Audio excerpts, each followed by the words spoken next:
नमस्कार दोस्तों, मैं कमल यादव। इसकी पूर्व वाली वीडियो में मैंने मात्रिक छंद के संक्षेपीकरण पर विचार किया था, इस बात को ध्यान में रखते हुए कि परीक्षा के समय कम से कम समय में विद्यार्थियों को यह टॉपिक याद हो सके। अब मैं छंद पे ही चर्चा करूंगा, परंतु छंद के एक भेद जिसे हम वर्णिक छंद कहते हैं उसके ऊपर परिचर्चा करने जा रहे हैं।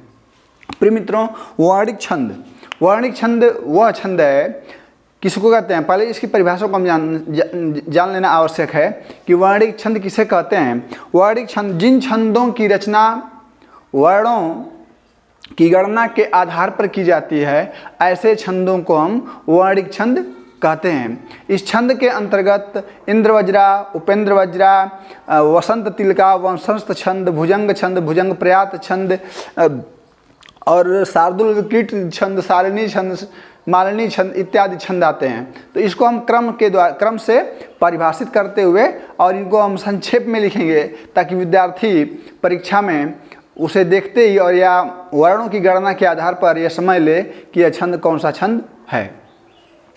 वर्णिक छंद क्या है? वर्णिक छंद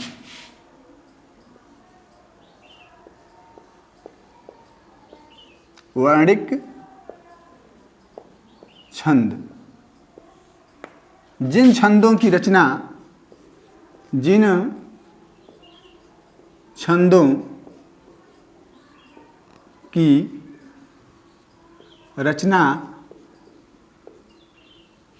वर्णों की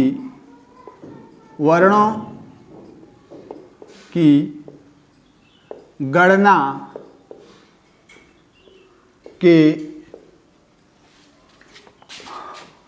आधार पर की जाती है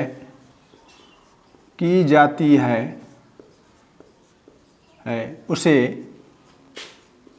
वर्णिक छंद कहते हैं। उसे वर्णिक छंद कहते हैं। अब इन छंदों को हम क्रम से व्यवस्थित करना चाहेंगे आप लोगों के सामने, जिससे कि ये जान सकें। जैसे कुछ छंद ऐसे होते हैं जिनमें केवल 11 वर्ण होते हैं, कुछ होते हैं जिनमें 12 वर्ण होते हैं, कुछ होते हैं 15 वर्ण होते हैं। तो इनको हम क्रम से करेंगे जिससे कि आपको याद करने में आसानी होगी। तो आपने सुना होगा इंद्रवज्रा, उपेंद्रवज्रा, भुजंगी छंद, ये सारे छंद जो है 11 वर्णों के होते हैं। देखते हैं, पहला क्या है? इंद्रवज्रा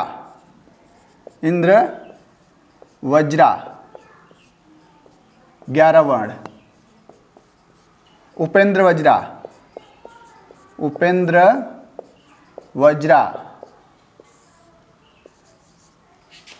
वर्णों की संख्या 11 वर्ण। तीसरा भुजंगी छंद जिसमें 11 वर्ण होते हैं। इसके साथ है शालिनी छंद। चौथा है शालिनी,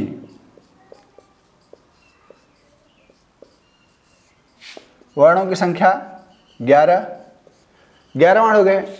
अब इसके बाद आता है वंशस्थ छंद, द्रुत विलंबित छंद, भुजंग प्रयात छंद, त्रोटक छंद, जिनमें वर्णों की संख्या 12 होती है। तो इसको भी हम आपके सामने दर्शाते हैं।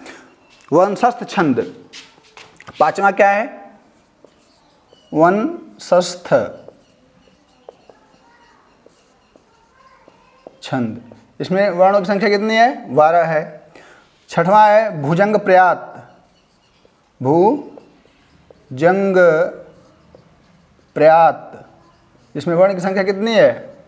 12 वर्ण है, इसमें भी और इसमें भी। अगला है त्रोटक छंद। त्रोटक छंद, वर्णों की संख्या 12। इसी प्रकार से एक छंद और आता है जिसको हम द्रुत विलंबित छंद के नाम से जानते हैं। किस छंद के नाम से जानते हैं? द्रुत विलंबित छंद। आठवां द्रुत विलंबित, वर्णों की संख्या 12 वर्ण होते हैं। इसमें कितने वर्ण होते हैं? 12 वर्ण होते हैं। अब इसके बाद आता है आपका वसंत तिलका, जिसमें वर्णों की संख्या 12। फिर आता है मालिनी छंद, जिसमें वर्णों की संख्या 15 है। तो दिखाते हैं हम आपको वसंत तिलका छंद, जिसमें वर्णों की संख्या कितनी है? 14। नौवां क्या है? वसंत तिलका। वसंत तिलका, वर्णों की संख्या कितनी है? 14। आगे है मालिनी छंद।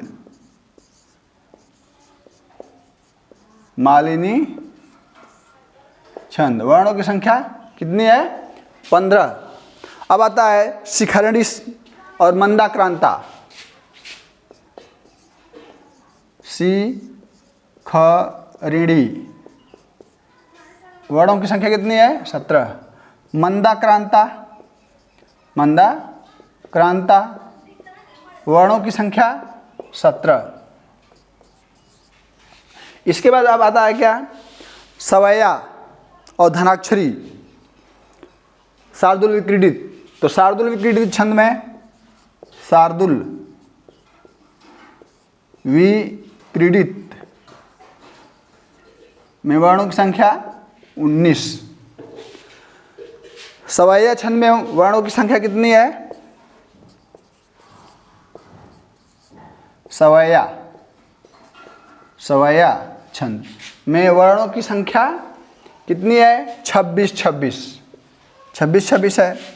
इसके बाद आपका आता है धनाक्षरी छंद, जिसमें वर्णों की संख्या 15 क्या है? धनाक्षरी, धनाक्षरी में वर्णों की संख्या 31 होती है। 31 होती है। इस प्रकार से मैंने आप लोगों को वर्णी के छंद को क्रम से मैंने बताया, जिसको आप मात्रा की गणना के आधार पे अवश्य ही जान सकते हैं कि ये कौन सा वर्णिक छंद है। उपेंद्र वज्रा, इंद्र वज्रा, शालिनी छंद, ये सारे छंद क्या, इनमें वर्णों की संख्या कितनी है? 11। वंशस्थ छंद, त्रोटक छंद, इनमें द्रुत विलंबित छंद, इसमें वर्णों की संख्या 12 है। धनाक्षरी छंद में वर्णों की संख्या 31 है। सवैया छंद में वर्णों की संख्या 26 है। और शार्दूल विक्रीडित छंद में वर्णों की संख्या 19 है। तो इस प्रकार से आप वर्णों की गणना के आधार पर यह समझ सकते हैं परीक्षा में कि यह कौन सा छंद होगा। इसी के साथ मैं अपनी वाणी को विराम देता हूँ। धन्यवाद। आप चैनल को लाइक, शेयर और सब्सक्राइब करें तथा मेरे मन बल को बढ़ाएं। धन्यवाद।